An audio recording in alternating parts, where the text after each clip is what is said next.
En séjour de travail à Pointe-Noire, le président de la République, Denis Sassou Nguesso, qui a d'abord ouvert l'usine de valorisation de gaz associée de la société pétrolière Wingowa à Chamanzassi, ce lundi 17 novembre, a ensuite mis en service l'Institut national de biologie et de veille sanitaire, implanté au cœur de la capitale économique congolaise. Arrivé sur les lieux en compagnie de la première dame, le chef de l'État a suivi 3 allocutions prononcées à l'occasion de cette cérémonie inscrite dans les annales médicales du Congo. Madame Evelyne Tchichel, administrateur maire de la ville de Pointe-Noire, a déroulé les mots de remerciement des habitants de Pointe-Noire à l'endroit du président de la République, qui accorde une importance à la prospérité de Pointe-Noire et de ses habitants. Pour la maire de la ville Océane, le développement d'une ville repose sur l'amélioration des conditions de vie des citoyens. Anna Maria Alexandra Célestin, la représentante du groupe de la Banque mondiale au Congo, ce partenaire essentiel dans le financement du projet, a souligné la valeur inestimable de la santé collective,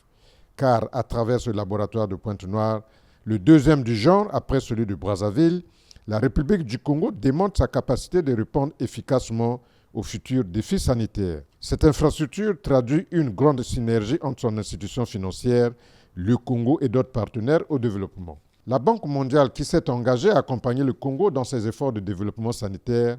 lance également un appel solennel au personnel du dit laboratoire afin d'assurer une gestion responsable et rigoureuse dans un esprit de bonne gouvernance pour pérenniser la structure. Enfin, Jean-Rosaire Ibarra, le ministre de la Santé et de la Population, a déclaré que le geste présidentiel traduit l'acte fondateur de la souveraineté scientifique et sanitaire du Congo,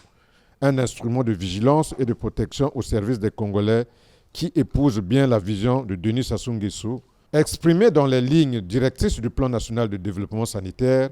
reposant sur la triptyque liant la prévention, la qualité et la souveraineté. Ce haut lieu de la recherche et de la formation sanitaire au Congo est une architecture scientifique moderne organisée autour de 5 grands laboratoires complémentaires, interconnectés et multidisciplinaires, de biologie moléculaire, de microbiologie, de biochimie, d'immunologie et d'hématologie, de bromatologie, de toxicologie et contrôle qualité, mais surtout de biologie d'urgence. En somme, les unités de recherche formant une architecture scientifique et technique cohérente au service d'une même ambition,